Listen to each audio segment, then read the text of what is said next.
Hello friends, हाजिर हूँ एक बार फिर आप सबके बीच ध्यानाकर्षण मॉड्यूल से संबंधित 20 अति महत्वपूर्ण प्रश्नों की सीरीज के साथ।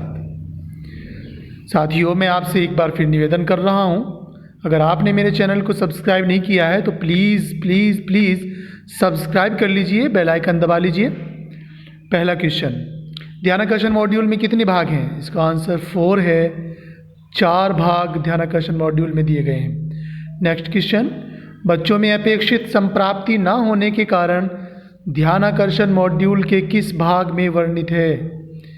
ये कारण कि बच्चा प्राप्त क्यों नहीं कर पा रहा है, संप्राप्ति क्यों नहीं हो रही है, इसके कारण भाग 1 में वर्णित हैं।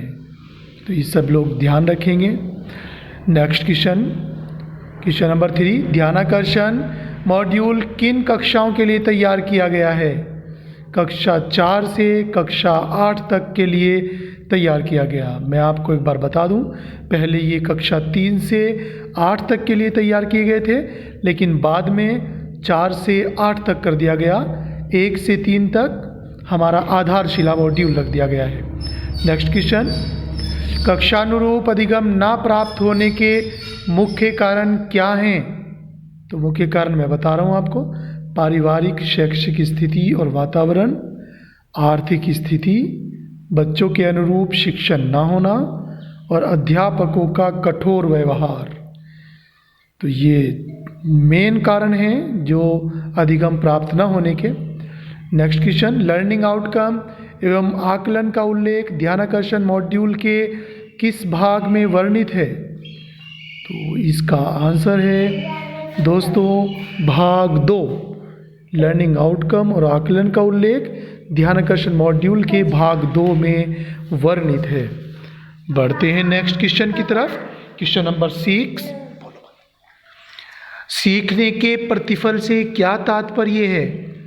इसका तात्पर्य हमारे मॉड्यूल में दिया गया है, अपने ज्ञान को व्यावहारिक जीवन में प्रयोग करना। यानी बच्चा जो हम सिखा रहे हैं उसको अपने व्यवहारिक जीवन में प्रयोग कर रहा हो, तो सीखने का प्रतिफल। नेक्स्ट क्वेश्चन नंबर 7, आरंभिक परीक्षण कब करना चाहिए? तो इसका आंसर है दोस्तों शैक्षिक सत्र के प्रारंभ में। यानी जब भी हमारा शैक्षिक सत्र प्रारंभ हो तभी हमें आरंभिक परीक्षण कर लेना चाहिए, यानी छात्रों को टेस्ट कर लेना चाहिए। ठीक है। नेक्स्ट क्वेश्चन, कक्षा 6 का आकलन प्रपत्र बनाने में किस कक्षा की दक्षताओं से संबंधित प्रश्न पूछने चाहिए? तो इसका सही आंसर है दोस्तों कक्षा 1 से 5 तक। यानी जिस कक्षा का हम बना रहे हैं उससे पिछली कक्षाओं के सभी दक्षताओं से संबंधित प्रश्न उसमें पूछने अनिवार्य हैं। क्वेश्चन नंबर 9, आकलन प्रपत्र किन कक्षाओं के लिए बनाए जाते हैं? तो दोस्तों इसका सही आंसर ये है कि कक्षा 4 से कक्षा 8 तक के लिए आकलन प्रपत्र तैयार किए जाने हैं, जो हमें सत्र के आरंभ में ही तैयार कर लेने हैं। नेक्स्ट क्वेश्चन, क्वेश्चन नंबर 10, आकलन प्रपत्र में कितने प्रश्न होते हैं? आकलन प्रपत्र में अगर हम बात करें प्राइमरी और जूनियर अलग अलग प्राथमिक उच्च प्राथमिक कक्षाओं के लिए तो अलग अलग क्वेश्चन हैं। कक्षा 4 और 5 प्राथमिक कक्षाओं के लिए 15 क्वेश्चन, कक्षा 6 से 8 उच्च प्राथमिक कक्षाओं के लिए 25 क्वेश्चन ये निर्धारित किए गए हैं। नेक्स्ट क्वेश्चन, आकलन प्रपत्र में कितने वस्तुनिष्ठ और आत्मनिष्ठ प्रश्न होते हैं? तो दोस्तों ये भी प्राइमरी और जूनियर लेवल में अलग अलग, प्राथमिक कक्षाओं के लिए 10 वस्तुनिष्ठ 5 आत्मनिष्ठ, टोटल 15 क्वेश्चन, उच्च प्राथमिक कक्षाओं के लिए 20 वस्तुनिष्ठ प्रश्न और 5 आत्मनिष्ठ प्रश्न, टोटल 25 क्वेश्चन। नेक्स्ट क्वेश्चन, प्रारंभिक स्तर पर प्रत्येक विषय का पूर्णांक कितने अंकों का होगा? तो ये 45 अंकों का होगा। यानी प्रारंभिक स्तर में 15 क्वेश्चन होंगे, हर एक क्वेश्चन 3 नंबर का होगा, तो टोटल मिलाकर 45 पूर्णांक 45 अंकों का पूर्णांकों का आकलन प्रपत्र प्राइमरी लेवल के लिए। उच्च प्राथमिक स्तर पर प्रत्येक विषय का पूर्णांक कितने अंकों का होगा? तो ये 75 अंकों का होगा। इसमें 25 क्वेश्चन होंगे, हर एक क्वेश्चन 3 नंबर का होगा, तो टोटल मिलाकर 25 तिया 75 टोटल पूर्णांक उच्च प्राथमिक स्तर पर पूर्णांक प्रत्येक विषय का 75 अंक निर्धारित किया गया है।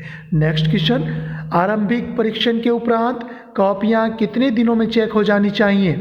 तो इसके लिए एक टाइम लिमिट सेट की गई है। आरंभिक परीक्षण के उपरांत कॉपियां मैक्सिमम 2 दिनों के अंदर चेक हो जानी चाहिए और हमारे चेक होने के बाद ग्रुप्स बन जाने चाहिए, बच्चों के ग्रुप्स बन जाने चाहिए। नेक्स्ट क्वेश्चन, प्रारंभिक परीक्षण के बाद बच्चों को कितने समूहों में बांटा जाता है? तो इसके लिए दोस्तों एक तय किया गया है कि 3 भागों में ABC 3 कैटेगरी में बच्चों को रखा जाएगा, जिसमें अलग अलग प्रकार के अलग अलग कैटेगरी के बच्चे रहेंगे प्राप्तांकों के हिसाब से। समूह ABC का बंटवारा कैसे किया जाएगा, इसी के बारे में पिछले क्वेश्चन में बात कर रहे थे। ABC 3 ग्रुप्स बनाए जाएंगे।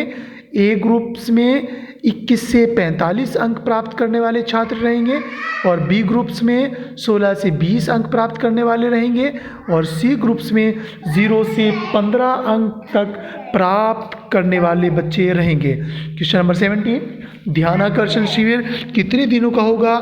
ये मैक्सिमम 50 दिनों का रहेगा। अर्थात इसका मतलब ये है कि हमें कमज़ोर बच्चों पर सत्र के प्रारंभ में 50 दिनों तक मेहनत करके उन्हें संप्राप्ति स्तर को उनके बढ़ाना है। नेक्स्ट क्वेश्चन, कक्षा शिक्षण रणनीतियाँ एवं तकनीकी ध्यानाकर्षण के किस भाग में वर्णित है? मॉड्यूल के किस भाग में रणनीतियाँ और तकनीकियाँ दी गई हैं, ये पूछा जा रहा है। तो भाग 3 में इसका आंसर है भाग 3। भाग 3 में शिक्षण की रणनीतियाँ और तकनीकियाँ रखी गई हैं। नेक्स्ट क्वेश्चन की तरफ, क्वेश्चन नंबर 19, प्रत्येक शिक्षक सप्ताह में कौन कौन सी तकनीकों का प्रयोग कर सकता है? तो इसमें बैठक व्यवस्था, रोचक प्रस्तावना, प्रश्न पूछना, TLM का प्रयोग करना और इस तरह की टोटल 18 तकनीकियाँ मॉड्यूल में दी गई हैं, उन सभी का प्रयोग किया जा सकता है। नेक्स्ट क्वेश्चन और लास्ट क्वेश्चन, प्रश्न नंबर 20, बच्चों को कैसे बैठाना चाहिए? अर्ध चंद्राकार या गोले में बैठाना, ताकि बच्चे शिक्षक से समान दूरी पर हों और बच्चे शिक्षक को सही से देख पा रहे हों आसानी के साथ। ठीक है, इस तरह बिठाना चाहिए। मेरे चैनल को सब्सक्राइब कर लीजिए। बहुत बहुत धन्यवाद।